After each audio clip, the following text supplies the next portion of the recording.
students, how are you all? I hope you all are very good. Today students, we are going to start the 11th chapter of class 8 science, that is about keeping time with the skies. So let's talk about this chapter today. Students, the very first topic is that how does the moon appearance change and why? As you must have seen, कि moon जो है over a month, almost every night it changes its shape. Now, what is the reason behind the moon's changing appearance? All right. So, you may have tried a simple activity before also, but this time we will do it in more detail. Start the observation from the morning after a full moon day. एक full moon day के बाद से आपको अपने observations को start करना है. ठीक है? As that, when the moon is easiest to spot in the sky, because full moon day पे moon को spot करना बहुत easiest होता है, तो उसके बाद से है ना, उस मॉर्निंग के बाद से आपको क्या करना है, अपने ऑब्जर्वेशंस को स्टार्ट करना है. तो सबसे पहले डे पे आफ्टर द फुल मून आपको मून को देखना है वेस्टर्न स्काई में एट द सनराइज. उसके बाद आप एक टेबल प्रिपेयर करेंगे in notebook which is similar to table 11.1 and then record the following कि भाई डेट क्या था, ऑब्जर्वेशन टाइम क्या था, एंड एक सर्कल आप शेड करेंगे पेंसिल से मून की ब्राइट पोर्शन को शो करने के लिए. सेकेंड डे ऑनवर्ड से आपको क्या नोट करना है कि जो ब्राइट पोर्शन है मून का वो इंक्रीज हो रहा है या डिक्रीज हो रहा है as compare to the previous day. उसके बाद आप ये भी देखेंगे कि मून आपको सन के नियरर दिख रहा है या फार्दर दिख रहा है in the sky then the day before. ठीक. Then about 15 days after 15 days, फिर 15 दिन बाद मून आपको विजिबल नहीं होगा एट सनराइज और sunset. And then next 15 days आपको सेम एक्टिविटी कंटिन्यू करनी है एट द सनसेट इंस्टेड. ठीक है. Now look at the data. अब जो डेटा आपने रिकॉर्ड किया आप उसे देखेंगे. क्या आपको कोई नोटिस कर पा रहे हैं आप द चेंजेस कि मून जो है हर डे डिफरेंट दिख रहा था? क्या वो विजिबल था ऑन ऑल द डेज? क्या वो सेम पार्ट स्काई के सेम पार्ट पे दिखाई देता था as a day before? So students, from all of these observations we concluded the concept of phases of moon. See, from your observations you may have found कि जो bright part है moon का वो gradually reduce या decrease हो रहा है एक फुल सर्कल से हाफ सर्कल तक in about a week. And then over the next week वो क्या श्रिंक होता जाएगा जब तक मून आपको बिल्कुल ही क्या नहीं हो जाए, इनविजिबल. सो ये जो 2 वीक ड्यूरेशन है इसे कहते हैं waning phase of the moon. And जो डिफरेंट फेजेस इस मून की दिखाई देती है इस टाइम पर वो उनका स्पेशल नेम होता है. ठीक है. यानी कि उस दिन जिस दिन आपको मून एक कंप्लीट ब्राइट सर्कल की तरह दिख रहा था उसे आप फुल मून डे यानी कि पूर्णिमा बोलते हैं. एंड द डे जब मून आपको विजिबल नहीं होता एट ऑल उसे हम न्यू मून डे और अमावस्या बोलते हैं. आफ्टर द न्यू मून के बाद जो ब्राइट पोर्शन है वो ग्रो करना शुरू करता है एंड अबाउट अ वीक वो फिर से अगेन हाफ सर्कल बन जाता है एंड अनदर वीक में वो फुल सर्कल बन जाता है जिसे हम waxing phase of the moon कहते हैं. इंडिया में स्टूडेंट्स जो वेनिंग फेज है उसे ट्रेडिशनली कृष्ण पक्ष एंड वैक्सिंग फेज को शुक्ल पक्ष कहा जाता है. मून आपका इन 2 फेजेस से पास करता है, वेनिंग एंड वैक्सिंग, एक कॉन्टिन्यूअस साइकिल में. एंड द टाइम जो एक 1 फुल मून से नेक्स्ट फुल मून तक का होता है उसे हम 1 मंथ का टाइम कंसिडर करते हैं. एंड यही जो चेंजिंग शेप है मून के ब्राइट पार्ट की as seen from the earth, these are known as the phases of moon. Okay, चलो. Now locating the moon. Students, when you observe the moon, जब आप moon को observe करोगे at the same time on consecutive days, ठीक है ना, you will notice कि वो हमेशा sky में एक slightly different position में दिखाई दे रहा है. Full moon day पे moon almost आपके sun के opposite था. So while sun आपका east से rise होता है, moon आपका nearly set होता है west में. सो इन फॉलोइंग मॉर्निंग्स में एट द सनराइज, क्योंकि जो मून का ब्राइट पोर्शन है वो डिक्रीज होगा, तो it will seem to move closer to the sun in the sky. And by the time जब तक आपको मून हाफ सर्कल अपीयर होगा आप उसे ओवरहेड देख सकते हैं at the sunrise. Then few days later, फिर फ्यू डेज बाद जो क्रेसेंट मून है वो आप स्पॉट कर सकते हो even nearer to the sun. So by knowing, अब इन मून के फेजेस के बारे में नॉलेज अगर है कि वो वैक्सिंग है या वो वेनिंग है, तो आप प्रेडिक्ट कर सकते हैं कि where and when it will appear. एक वैक्सिंग मून हमेशा सनसेट के टाइम पे देखा जाता है एंड वेनिंग मून जो आप बेस्ट देख सकते हो वो सनराइज के टाइम पर. एंड इन ग्रेजुअल शिफ्ट की वजह से मून हमेशा राइज एंड सेट करता है at the times different from the sun. Now making sense of your observation. So students, the actual shape, moon की जो एक्चुअल शेप है वो कभी चेंज नहीं होती है. ठीक है, what changes is the part of it what we are able to see. तो एक्चुअल में जो चेंज होता है वो होता है वो पार्ट जो आप देख रहे हो अर्थ सरफेस से. एज यू मे रिमेंबर कि मून जो है अपनी खुद की लाइट प्रोड्यूस नहीं करता, वो सन की लाइट को रिफ्लेक्ट बैक करता है which is falling on it. तो हाफ ऑफ द मून जो सन को फेस कर रहा है वो लिट अप रहता है, वेयर एज अदर हाफ जो सन से अवे है वो डार्कनेस में रहता है. सो मून आपका अर्थ के अराउंड रिवॉल्व करता है एंड जो सेम हाफ मून का है वो हमें फेस करता है. हाउएवर जो साइड आप देख रहे हो वो हमेशा इल्यूमिनेटेड नहीं होती है, एंड फ्रॉम द अर्थ हम केवल मून के वो पोर्शन को देख पाते हैं जो सन की वजह से लाइट अप हो रही है. समटाइम्स कभी कभी ये जो एंटायर लिट पोर्शन है वो अर्थ को फेस करता है, while at अदर टाइम्स केवल हाफ पार्ट उसको फेस करता है. इसीलिए आप एक कंप्लीट सर्कल को हमेशा नहीं देख पाते. और न्यू मून डे पे none of the illuminated side, moon के कोई सी भी इल्यूमिनेटेड साइड नहीं होती है जो अर्थ को फेस करती है, इसीलिए उस दिन आपको मून कंप्लीटली इनविजिबल होता है. And this is the reason कि मून आपको डिफरेंट दिखाई देता है on the different days. And to understand this better let us try an activity जो शो करेगा कि कैसे विजिबल इल्यूमिनेटेड पोर्शन मून का चेंज होता है जब उसकी पोजीशन सन के रिस्पेक्ट में शिफ्ट होती है. So let us explore. आपने एक स्मॉल सॉफ्ट बॉल ली एंड उसको फिक्स कर दिया है ना, एंड उसमें एक फिक्स स्टिक को आपने फिक्स कर दिया है ना, तो ये आपको मून की तरह रिप्रेजेंट होगी. फिर आप एक डार्क ओपन एरिया में गए एट द नाइट एंड अपने टीचर या गार्जियन को आपको बोलना है कि वो एक टॉर्च लाइट को शाइन करेंगे towards you from about 3 metres away, जो कि सन की लाइट को रिप्रेजेंट करेगा. And you may also stand, आप एक इलेक्ट्रिक लैम्प के पास भी खड़े हो सकते हैं. आपका हेड वाला जो पार्ट है वो अर्थ को रिप्रेजेंट करेगा. फिर बॉल को आपको अपनी आर्म लेंथ पे होल्ड करना है in one hand so that वो स्लाइटली आपके हेड के ऊपर हो, as shown over here in this figure. फिर बॉल को आप पोजीशन ई पे रखेंगे फेसिंग द लैम्प. क्या आपकी जो बॉल की साइड जो आपकी तरफ फेस कर रही है वो इल्यूमिनेट हो रही है या डार्कनेस में है. स्लोली आप उसे टर्न करेंगे एंटी क्लॉकवाइज डायरेक्शन में, अपने आर्म को स्ट्रेच्ड आउट रखकर, while keeping your eyes on the ball. क्या अगेन आपको इल्यूमिनेटेड पार्ट की शेप में कोई चेंज दिखाई दे रहा है? जो बाउंड्री है ब्राइट एंड डार्क स्पॉट्स के बीच में बॉल के वो कर्व्ड है या नहीं? Then you will compare what you see. क्या आपकी ऑब्जर्वेशन सिमिलर थी? यू विल नोटिस कि विजिबल इल्यूमिनेटेड पोर्शन जो बॉल का है वो चेंज हो रहा है डिपेंडिंग कि उसकी पोजीशन क्या है in relation to the lamp. Alright, तो जब बॉल को आपने होल्ड करा था ऑपोजिट टू द लैम्प तो आपको पूरा इल्यूमिनेटेड साइड बॉल का देखने को मिल रहा था, जो कि सिमिलर है what we see on a full moon day. But जब बॉल आपके लैम्प के डायरेक्शन में होती है तो आप क्या करते हो, बॉल की डार्क साइड को फेस करते हो एंड उसके इल्यूमिनेटेड पार्ट को बिल्कुल भी नहीं देख पाते. This is just like the new moon day. और बाकी सारी पोजीशन में जो डिवाइडिंग लाइन है bright and dark spot of the ball के बीच में वो आपको कर्व्ड अपीयर होती है. This is similar to the curved shape of the moon's bright portion that we see from the earth on the different days. Now based on the observations जो आपने अपनी एक्टिविटी में करी, late us try to understand the phases of the moon. ठीक है, तो यहाँ पे आपको मून के डिफरेंट पोजीशंस बताई गई हैं around the earth corresponding to the balls position. तो earth and the sun rays हैं, they are shown as seen in alongside. The moon completes one revolution around the earth moving from position A through H and back to A in about a month. And इस time के दौरान जो moon की side सन को face करती है वो हमेशा इल्यूमिनेटेड रहती है. उसके बाद मून का वो पार्ट जो अर्थ को फेस करेगा वो एक orange dash line and arrow से रिप्रेजेंट किया गया है. एंड अर्थ से केवल हम इल्यूमिनेटेड पोर्शन जो है इस साइड की वो देख पाते हैं. And position B and H पे more than half of the illuminated part है ना, इल्यूमिनेटेड पार्ट से मोर देन हाफ आपको विजिबल है, जिसे आप गिब्बस फेस कहते हैं. पोजीशन डी एंड एफ पे less than half of illuminated part is visible, जिसे हम क्रेसेंट फेस कहेंगे.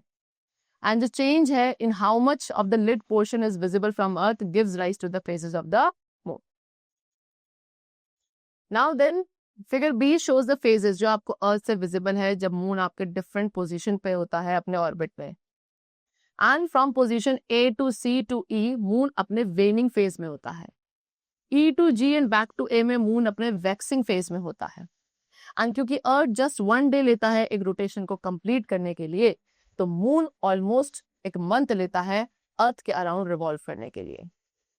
So people all over the world, इसीलिए ऑल ओवर द वर्ल्ड जो लोग हैं वो almost same phase of moon को किसी भी गिवन डे पर ऑब्जर्व करते हैं.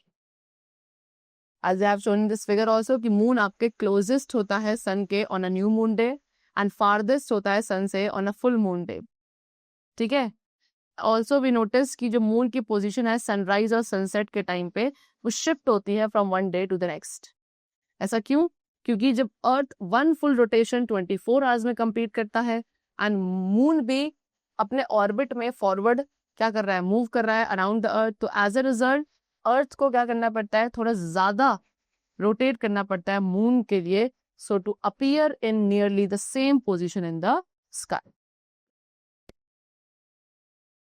Now the changing phases. अब मून के जो स्टूडेंट्स चेंजिंग फेजेस है वो एक नेचुरल पीरियोडिक इवेंट है जो एक साइकिल में रिपीट होते हैं about 1 month and then they can be used to measure the time. And just like other किसी भी अदर नेचुरल पीरियोडिक इवेंट्स की तरह, जैसे कि डे और नाइट या चेंजिंग सीजन्स जो हमने पहले भी पढ़े हैं, राइट.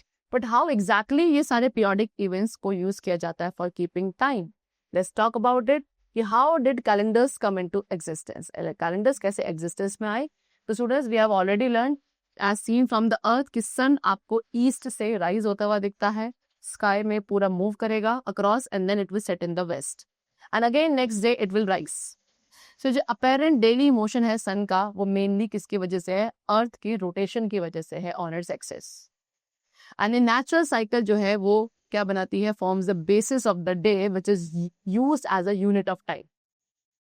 सो जो एवरेज टाइम सन लेता है अपनी हाईएस्ट पॉइंट से स्काई में मूव करने के लिए on one day to the highest point in the sky the next day, that is 24 hours. And इसे कहा जाता है mean solar day.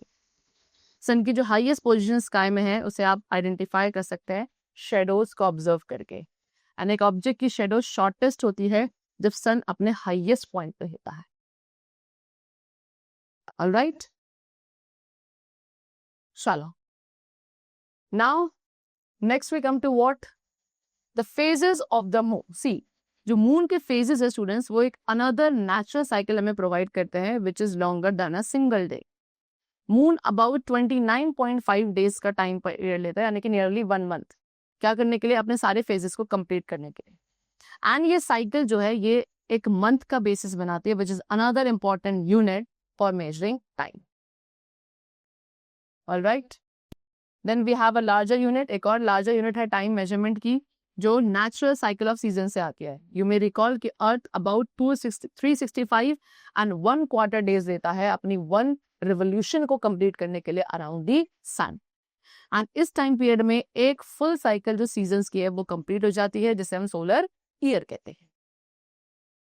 Next lunar calendar. सो इन एशियन टाइम, पहले टाइम पे लोग ऑब्जर्व करते थे कि with in 1 cycle off season, एक साइकिल ऑफ सीजन में ऑलमोस्ट 12 साइकिल्स जो है मून के फेजेस के या 12 ल्यूनर मंथ्स जो है वो ऑब्जर्व किए जाते थे. एंड यहाँ से क्रिएशन हुआ ल्यूनर कैलेंडर्स का, जहाँ पे बेसिक यूनिट क्या थी? डे. ठीक है, अ मंथ जो कि लास्ट होता था अबाउट 29.5 डेज एंड एक ल्यूनर ईयर जो आपके 12 ल्यूनर मंथ्स का होता था. अब यहाँ पे जो मून के फेजेस आपको प्रोवाइड किए जाते हैं वो एक सिंपल एंड रिलायबल वे है जिससे आप टाइम के पैसेज को मेजर कर सकते हैं. हाउएवर इन अ ल्यूनर कैलेंडर जो सीजन्स हैं वो सेम ल्यूनर मंथ्स के साथ अलाइन नहीं रहते हैं ईयर आफ्टर ईयर. एंड ऐसा क्यों? क्योंकि एक सोलर ईयर 365 डेज का होता है वेयर एज ल्यूनर ईयर केवल 354 डेज का होता है. Now we come to solar calendars. तो एग्रीकल्चर पर्पसेस के लिए it was important to know कि कब डिफरेंट सीजन्स अराइव होंगे. सो इस नीड की वजह से, this need for aligning the year, ये जो नीड थी ईयर्स को सीजन्स के साथ अलाइन करने की, यहीं से सोलर कैलेंडर्स का राइज हुआ. ग्रिगोरियन कैलेंडर जो कि वाइडली आज भी यूज किए जाते हैं, ये आपका सोलर कैलेंडर है. एंड इस सिस्टम के अंदर मंथ एडजस्ट किए जाते हैं सो दैट जो टोटल लेंथ है ईयर की दैट इज 365 डेज हो. सो दैट इज वाई कुछ मंथ्स में 30 डेज होते हैं, कुछ में 31 एंड फरवरी में 28 डेज. हाउएवर अर्थ नियरली एक extra quarter of a day लेता है beyond 365 days so that it could complete 1 revolution around the sun. And ये एक्स्ट्रा आवर्स मिलकर एक दिन बना लेते हैं हर 4 साल के अंदर। एंड इसे बैलेंस करने के लिए सोलर कैलेंडर में एक एक्स्ट्रा डे होता है एवरी 4 ईयर्स में, जिसे आप लीप ईयर कहते हैं। सो ग्रिगोरियन कैलेंडर के अंदर अगर एक ईयर को 4 से डिवाइड किया जाए तो वो एक्स्ट्रा डे फरवरी में ऐड हो जाता है, जिसकी वजह से उसमें 29 डेज होते हैं। एंड इस तरीके से कैलेंडर प्रॉपरली अलाइन रहता है with the seasons. Next is luni solar calendar. So students, अब एक अनदर टाइप ऑफ कैलेंडर है जो प्राइमरली मून फेजेस को फॉलो करता है to count the days and month, but also it makes adjustment. इसके अलावा ये एडजस्टमेंट भी करता है कि वो सीजन्स के साथ अलाइन रहे। सो एक ईयर जो 12 ल्यूनर मंथ्स का होगा वो टोटल 354 डेज का होता है, जो कि अबाउट 11 डेज शॉर्ट है as compare to a solar year. Over 2 to 3 years में ये जो डिफरेंस है ये एक्यूमुलेट होकर एक फुल मंथ बना लेता है। एंड इसे करेक्ट करने के लिए एक्स्ट्रा मंथ, जिसे हम कहते हैं अधिक मास और इंटर कैलोरी मंथ, वो कुछ ईयर्स में ऐड हो जाता है। नाउ दिस इंश्योर्स कि जो ल्यूनर साइकिल है एंड जो सोलर ईयर है वो सिंक में रहे। एंड जो कैलेंडर्स इस सिस्टम को फॉलो करते हैं, जिसके अंदर सोलर एंड ल्यूनर कैलेंडर्स दोनों के ही कंबाइनिंग फीचर्स होते हैं, they are known as luni solar calendars. And इन्हें इंडिया के बहुत सारे पार्ट्स में यूज किया जाता है। Now we come to Indian national calendar. So students, government of India, Indian government जो है एक नेशनल कैलेंडर यूज करती है alongside the Gregorian calendar अपने वेरियस ऑफिशियल पर्पसेस के लिए। इसे कहा जाता है सोलर कैलेंडर, जिसमें 365 डेज होते हैं ईयर में। ये ईयर स्टार्ट होता है 22 मार्च से, ठीक है, which is the day following the spring equinox. And Gregorian calendar की तरह यहाँ जो इंडियन नेशनल कैलेंडर में मंथ्स होते हैं, इनमें ईदर 30 और 31 डेज होते हैं। मंथ्स के जो नेम है वो डिराइव किए गए हैं ट्रेडिशनल इंडियन कैलेंडर्स से। इन अ नॉर्मल ईयर जो 2nd to 6th मंथ है उसमें 31 डेज ईच होता है, whereas जो रिमेनिंग मंथ्स है उसमें 30 डेज होते हैं। लीप ईयर्स को ग्रिगोरियन कैलेंडर के साथ अलाइन किया जाता है एक्स्ट्रा डे ऐड करके टू द चैत्र, जो कि आपका सबसे फर्स्ट मंथ है। एंड यहीं से न्यू ईयर जो है स्टार्ट होता है, जो आपका 21 मार्च में बिगिन हो जाएगा in the such years. Alright, चलो सी द 1952 में गवर्नमेंट ऑफ इंडिया ने एक कैलेंडर स्टैब्लिश किया था, that was calendar reform committee, so that वो क्या कर सके, सारे कैलेंडर्स को रिव्यू कर सके which are in use across the country and to suggest an accurate and uniform calendar for India. तो CRCs ने रिकमेंड किया था यूनिफाइड नेशनल कैलेंडर, जिसको ऑफिशियली 21 मार्च 1956 CE में अडॉप्ट किया गया, जो कि कॉरेस्पॉन्ड करेगा 1 चैत्र 1878 में in the Saka era. Indian national calendar based होता है जर्नल प्रिंसिपल्स पे which are outline in the Surya Siddhanta. Now are festivals, क्या स्टूडेंट्स फेस्टिवल्स भी एस्ट्रोनॉमिकल फिनोमेना के साथ अलाइंड है, रिलेटेड है? So let's talk about it. Student, why do, क्यों ज्यादातर इंडियन फेस्टिवल्स डिफरेंट डेट्स पे फॉल करते हैं every year? See many Indian festivals, बहुत सारे इंडियन फेस्टिवल्स हैं जो मून के फेजेस के साथ लिंक्ड हैं, and therefore they are based on either lunar or lunisolar calendars. For example, Diwali आपके न्यू मून डे पे फॉल करती है which is in the month of Kartik month. Holi full moon day होती है of Phalgun, Buddha Purnima full moon day of Vaisakh, Eid ul Fitr is observed after sighting crescent moon at the end of Ramzan, right. Dussehra celebrate किया जाता है Ashwin month के 10th day पर। And as a result जो इन festivals की date है वो वेरी करती है each year in the Gregorian calendar. So जो फेस्टिवल्स ल्यूनी सोलर कैलेंडर्स के ऊपर बेस्ड हैं, उनमें जो कॉरेस्पॉन्डिंग ग्रेगोरियन डेट्स है वो शिफ्ट हो सकती हैं, but usually by less than a month. ऐसा क्यों? क्योंकि ल्यूनी सोलर कैलेंडर्स में एक इंटर कैलोरी मंथ ऐड हो जाता है हर फ्यू ईयर्स के बाद, सो दैट उस डिफरेंस को, जो कि ल्यूनर एंड सोलर ईयर्स के बीच में डिफरेंस है, उसे रिकंसाइल किया जा सके। इन कॉन्ट्रास्ट जो प्योरली ल्यूनर कैलेंडर्स होते हैं उनमें ये एडजस्टमेंट नहीं होता, देयरफॉर कोई भी फेस्टिवल जो मून फेज को फॉलो करेगा सच एज ईद उल फितर, वो डिफरेंट मंथ में फॉल करेगा of the Gregorian calendar each year. Now why do we launch, क्यों हमने आर्टिफिशियल सनलाइट्स को लॉन्च किया in the space? So when I observe, जब आपने नाइट स्काई को ऑब्जर्व किया इन द अर्ली इवनिंग, आपने देखा कि कुछ स्टार्स हैं जो मूव कर पा रहे हैं। ये ऑब्जेक्ट्स क्या हैं एंड क्या इनका मोशन एक रेगुलर रिपीटिंग पैटर्न को फॉलो करता है? स्टूडेंट, मून भी अर्थ की नेचुरल सैटेलाइट है जो कि हमारे प्लैनेट के अराउंड रिवॉल्व करती है। एंड मून के साथ कुछ मैन मेड सैटेलाइट्स भी हैं जो डिफरेंट कंट्रीज ने लॉन्च करी हैं एंड वो भी अर्थ के अराउंड ऑर्बिट करती हैं। ये आर्टिफिशियल सैटेलाइट्स क्या हैं? छोटे छोटे मूविंग पॉइंट्स की तरह आपको दिखाई देंगी in the night sky. And में से most of the artificial satellites जो हैं about 800 kilometre above the earth height पर ऑर्बिट करती हैं एंड अप्रोक्सीमेटली 100 मिनट्स का टाइम लेती हैं to complete one orbit. And ये सैटेलाइट्स काफी सारे पर्पसेस को सर्व करती हैं, जैसे कि communication, navigation, weather monitoring, disaster management and scientific research. They are used for many purposes.